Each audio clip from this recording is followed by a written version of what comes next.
Good morning. Today I'm in Montegabbione, a little village up on the hills not far from Piegaro and not far from Fabro. This is an incredible property. It has about 1.5 hectares of land. This whole field in front of me belongs to the property. These olive trees and a beautiful garden. Up on the hill there we can see Monte Leone, whereas if we turn around to the other side we can see Montegabbione. So this is the house. It's a very big house, and even more interesting in my opinion is this outbuilding of approximately 180 square meters on 2 levels. Inside it has beams and big high ceilings. It would be a beautiful house with its own entrance downstairs. In the meantime, I want to show you the main property, which has this absolutely amazing portico, lots of rooms on the ground floor, and the main apartment upstairs. This is one of the cellars. They're all pretty much like this. The house is in very good structural condition. It does lack a little bit of charm because not all of the rooms have beams, for example, but it is a very old building and could easily regain some of that charm that it's lacking at the moment. The nice thing about the house is that there are many, many doors that take you back outside. So this is the front of the house. You come up the lane. You could have a lovely big gate there, and you drive towards the house.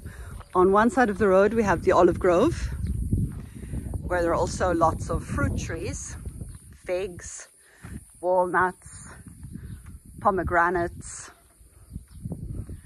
and the access to the other outbuilding, which could, as I said, be a beautiful house, and it could have its own private entrance. Whereas this way you can see the main house. Let's go inside. So I've just walked through the front door. To my left there is an old rustic kitchen with a fireplace, which could be a nice study, for example. That door brings us back outside to the portico. Here we are back in the front of the house.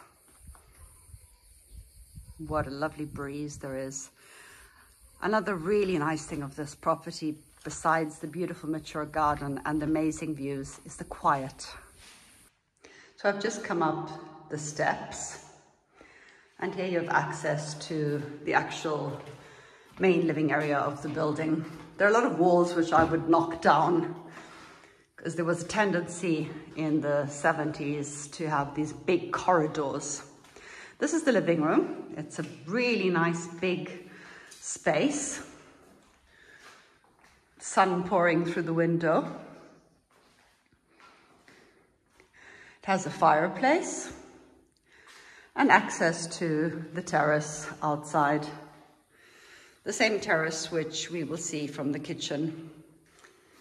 The kitchen is immediately opposite the living room and could easily be connected to the living room.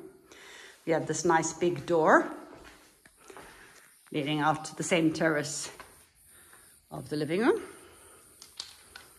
with the beautiful views of the countryside and of Monte Leone d'Orvieto on the hill. I call this a kitchen, although the actual kitchen is behind this wall. Again, this was a typical thing in the 70s, to have a little kitchenette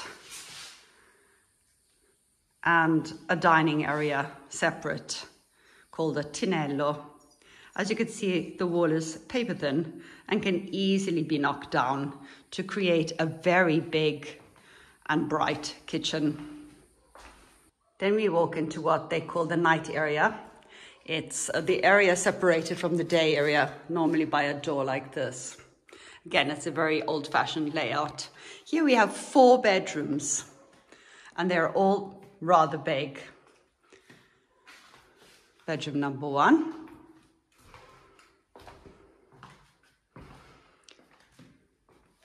bedroom number 2 with the balcony. Bedroom number 3, which also has access to the same balcony. The end of the corridor has access to another balcony. And bedroom number 4, which has the same access as the corridor balcony. So they're all very big rooms. And then we have a bathroom, which is a nice sized bathroom, which could easily be divided into 2.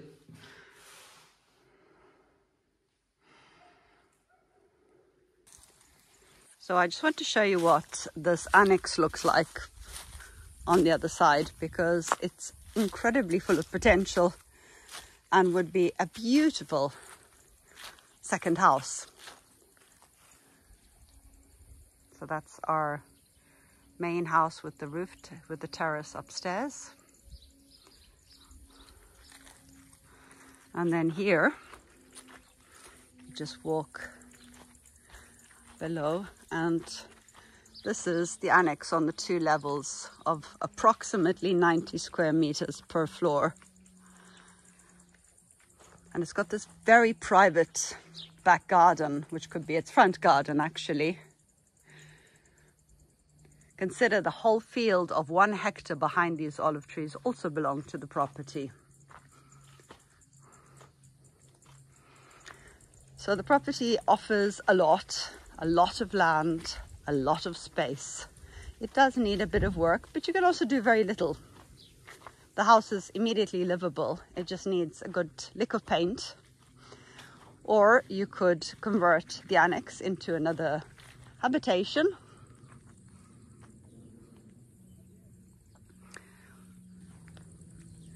I really think that this property would be ideal for someone who had horses, for example, or ponies, because of all the land.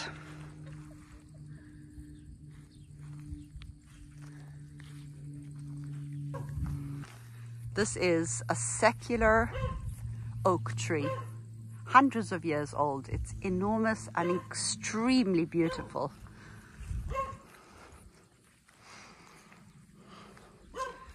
And I would definitely have a swing hanging from a branch. And I would love a tree house, to be honest. Look at it, it's amazing. So this tree just stands a few meters from the house. And between the house and the tree is where I would put a swimming pool. This flat land is just perfect.